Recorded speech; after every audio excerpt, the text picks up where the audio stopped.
नदियापुर नामक गांव। उसी गांव में एक अनाथ लड़की चंदा अपनी सौतेली माँ पुष्पा और पिता सुखीराम के साथ रहती थी। सुखीराम बहुत ही गरीब था। वो 2 वक्त का खाना बड़ी मुश्किल से जुटा पाता था। एक दिन जब सुखीराम अपने खेतों में काम करने चला जाता है, तब उसकी सौतेली माँ पुष्पा चंदा से कहने लगती है, अरे चंदा, ओ चंदा, तू कब से बर्तन धो रही है? अभी तक तूने सारा काम खत्म नहीं कर पाया? जी माँ, बर्तन तो धो दिए हैं, बस अब थोड़ा झाड़ू लगाने को रह गया है। अरे चंदा, इधर आ।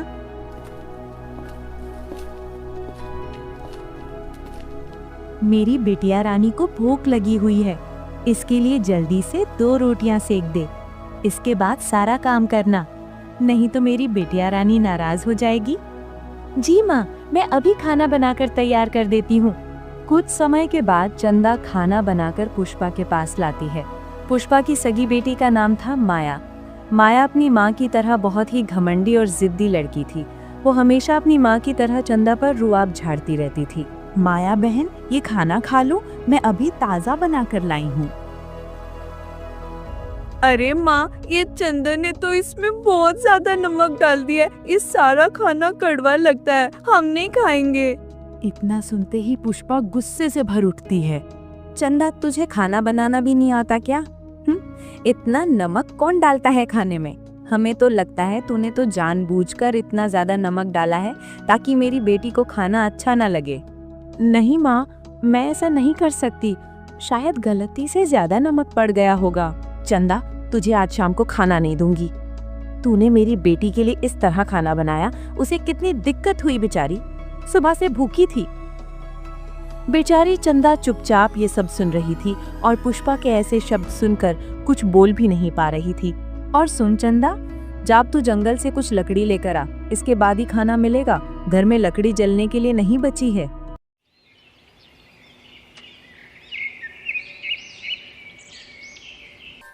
चंदा लकड़ी लेने के लिए जंगल की ओर निकल जाती है और एक पेड़ के नीचे खड़ी होकर सोचने लगती है, हे भगवान, मेरे पैदा होते ही मेरी माँ को मार दिया, अब मुझे छोड़ दिया इस हालत में।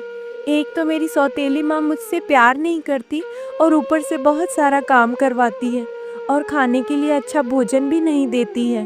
थोड़ी देर बाद चंदा कुछ सूखी लकड़ियाँ उठाकर घर की ओर निकल पड़ती है और कुछ देर बाद अपने घर आ जाती है। लो माँ, जंगल से सूखी लकड़ियाँ ले आई हूँ। अब मैं घर का सारा काम कर लेती हूँ, उसके बाद खाना खाऊंगी। बहुत जोर से भूख लगी है।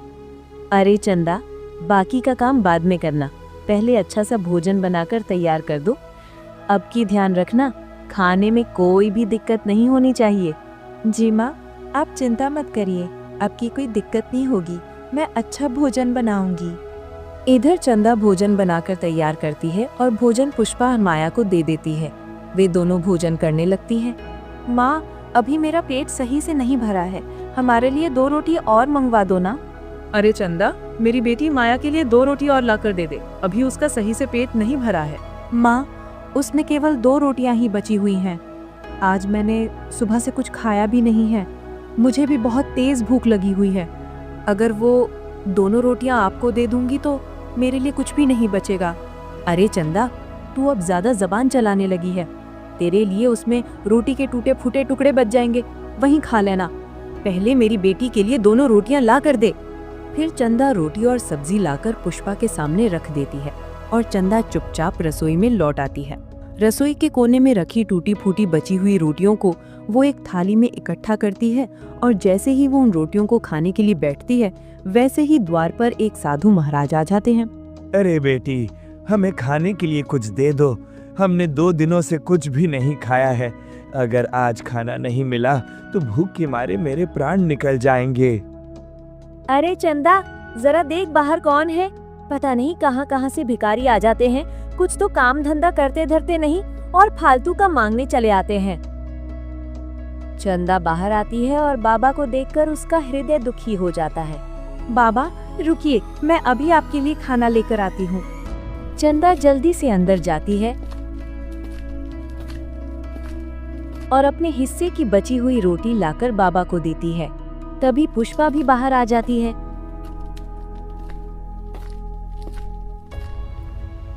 देख चंदा, तूने अपने हिस्से की रोटी अगर इन बूढ़े बाबा को दे दी तो तुझे शाम तक कुछ भी खाना नहीं मिलेगा। याद रख, ये रोटी तू अपने आप खा ले या फिर इन बाबा को खिला दे, लेकिन तुझे खाना अब शाम तक नहीं देंगे। बाबा जी, आप इस खाना को खा लीजिए, हमें अब भूख नहीं लगी है। बूढ़े बाबा रोटी खा लेते हैं और खाने के बाद पुष्पा से कहते हैं, बेटी, हम तुझे एक भविष्य की बात बता रहे हैं। तेरी बेटी यही जो चंदा है, बहुत ही ईमानदार और सच्चे दिल की है, इसलिए इसका भविष्य बहुत ही चमत्कारी है और ये आगे चलकर इस राज्य के महाराज से इसका विवाह होगा और इस राज्य की रानी बनेगी। साधु बाबा की बात सुनकर पुष्पा को बहुत गुस्सा आता है। वो मन ही मन सोचने लगती है, ये बूढ़ा बाबा भी न जाने क्या क्या भविष्यवाणी कर रहा है। ये अनाथ चंदा रानी बनेगी, ये कभी नहीं हो सकता। मैं अपनी बेटी माया को रानी बनाऊंगी, चंदा को नहीं। उधर चंदा साधु बाबा को प्रणाम करती है और बाबा चले जाते हैं।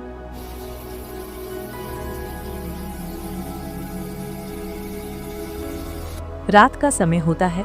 सुखीराम खेतों से थका हारा घर लौटता है और घर में तनाव देखकर पूछता है, अरे क्या हुआ पुष्पा, तुम्हारा चेहरा इतना उतरा हुआ क्यों लग रहा है? कुछ नहीं जी, ये चंदा आज भी घर का काम ठीक से नहीं कर पाई, ऊपर से हमारे खाने को हाथ भी नहीं लगाया, पता नहीं किसको दे आई। पिताजी, एक भूखे बाबा आए थे, 2 दिन से भूखे थे, इसलिए मैंने अपना हिस्सा उन्हें दे दिया। बेटी, तूने तो बहुत अच्छा काम किया।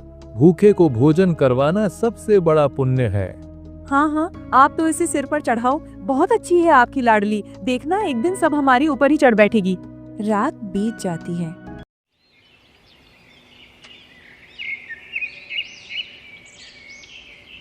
अगले दिन सुबह राज्य में एक बड़ा ऐलान होता है। महाराज के महल से ये सूचना निकलती है कि सुनो सुनो, महाराज का आदेश है। राजकुमार युवराज वीरेंद्र अपने लिए जीवन साथी की खोज कर रहे हैं। राज्य की हर योगी कन्या राजमहल में आमंत्रित है। राजकुमार स्वयं अपनी रानी चुनेंगे। पूरा गांव ये सुनकर उत्साहित हो उठता है। घर घर में तैयारियां शुरू हो जाती हैं। पुष्पा भी ये खबर सुनकर खुश हो जाती है और तुरंत माया से कहती है, हाँ माँ, राजमहल में तो सिर्फ हम जाएंगे, चंदा जैसी नौकरानी वहाँ क्या करेगी। माँ, मैं भी राजमहल जाना चाहती हूँ, शायद मेरा भी भविष्य। बस एकदम चुप, तू कहीं नहीं जाएगी। तूने सपना देखने भी शुरू कर दिया महारानी बनने का। चल जा, रसोई में जाके काम कर। चंदा दुखी होकर अंदर चली जाती है, लेकिन उसी समय अचानक एक तेज हवा चलती है।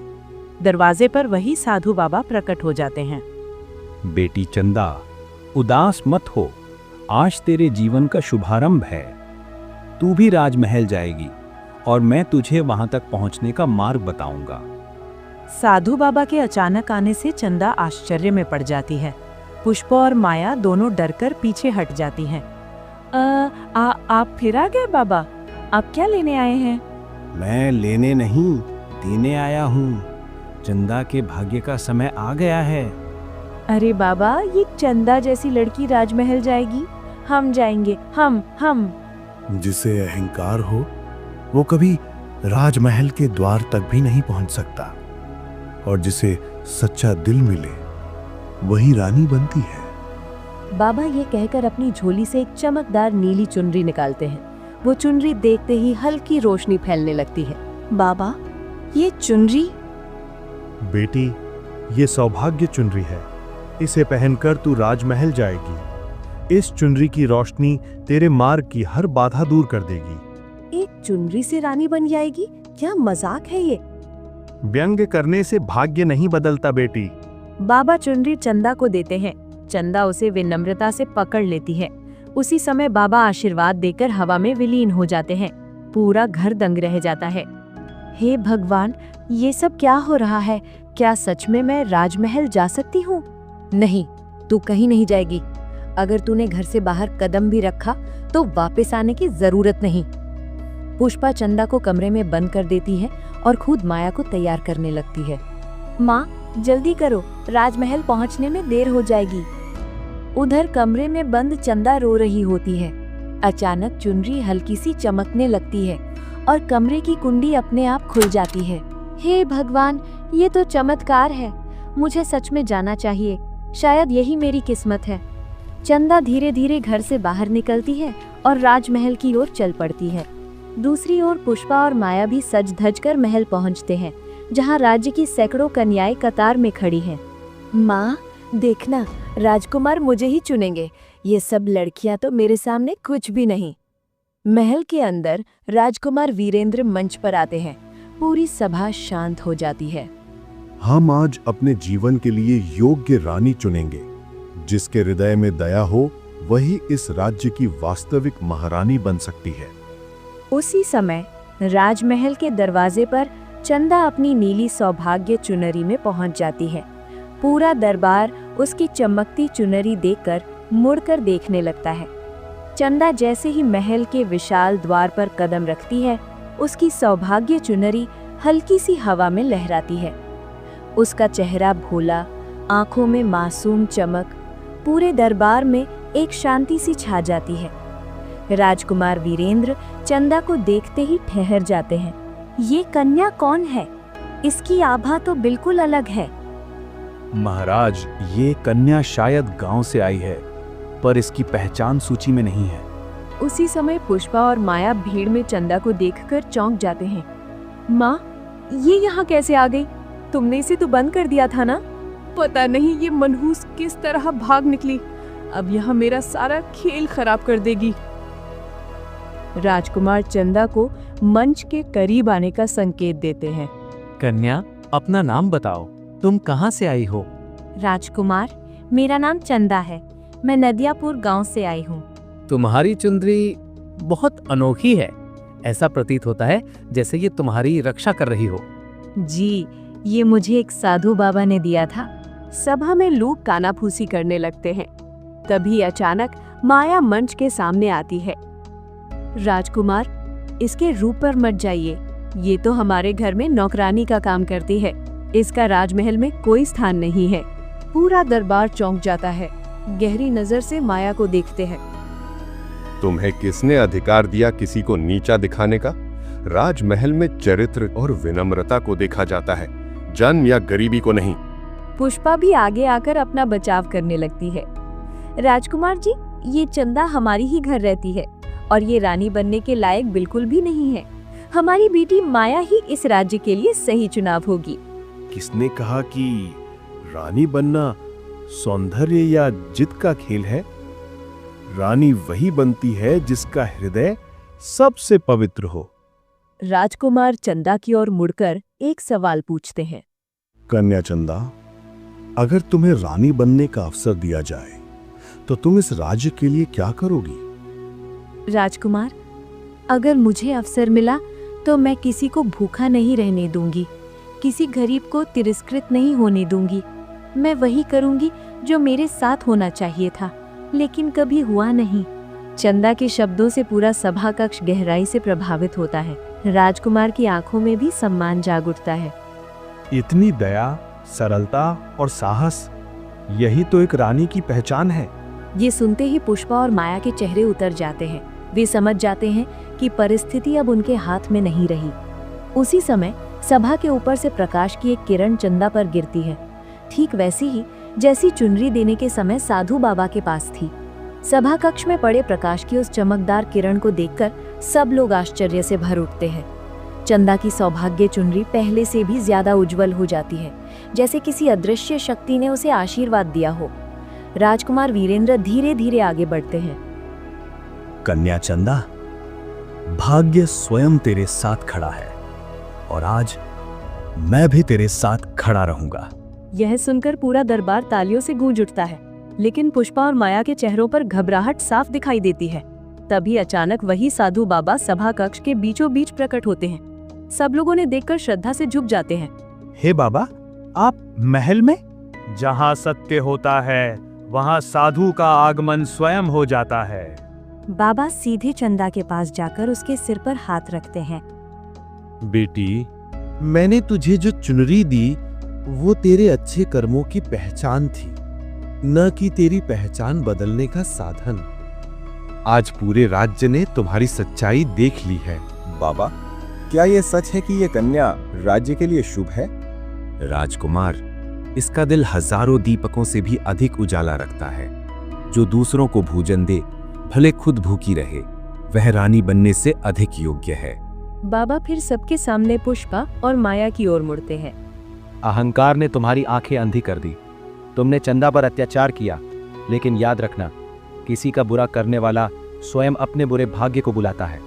क्षमा करें बाबा, हमने अनजाने में गलतियां की, हम पर दया करें। चंदा तुरंत आगे बढ़ती है और अपने कोमल स्वर में कहती है, बाबा, अपराध क्षमा करने में ही सच्ची जीत होती है। मैं इन्हें माफ करती हूँ। दरबार में सन्नाटा छा जाता है। लोग चंदा की उदारता देखकर दंग रह जाते हैं। पुष्पा और माया पहली बार अपने कर्मों पर शर्मिंदा होती हैं। चंदा, जिसके हृदय में इतनी क्षमा और दया हो, वही इस राज्य की भविष्य की रानी बनने के योग्य है। राजकुमार मंच पर खड़े होते हैं और पूरे राज्य के सामने घोषणा करते हैं। हम ये घोषणा करते हैं कि कन्या चंदा को इस राज्य की भविष्य की महारानी चुना जाता है। सभागार तालियों से गूंज उठता है। फूलों की वर्षा होने लगती है। साधु बाबा मुस्कुराते हुए धीरे धीरे प्रकाश में विलीन हो जाते हैं। उधर पुष्पा और माया चंदा के चरणों में गिर पड़ते हैं। बेटी, हमें माफ कर दो। आज हमें समझ आया को प्यार और सच्चाई ही असली धन है। माँ, अब से हम सब मिलकर रहेंगे, किसी को अलग नहीं किया जाएगा। कुछ समय बाद राजमहल में धूमधाम से चंदा और राजकुमार वीरेंद्र का विवाह होता है। पूरा राज्य खुशी और उत्सव से भर जाता है। चंदा एक दयालु और न्यायप्रिय रानी बनती है। उसके राज में कोई भूखा नहीं सोता, कोई अनाथ अकेला नहीं रहता। सुखीराम गर्व से अपनी बेटी को रानी के रूप में देखता है। पुष्पा और माया भी सुधरकर चंदा की सेवा में लग जाते हैं और चंदा अपने भीतर वही विनम्रता और प्रेम रखती है जिसके कारण उसका भाग्य बदल गया था।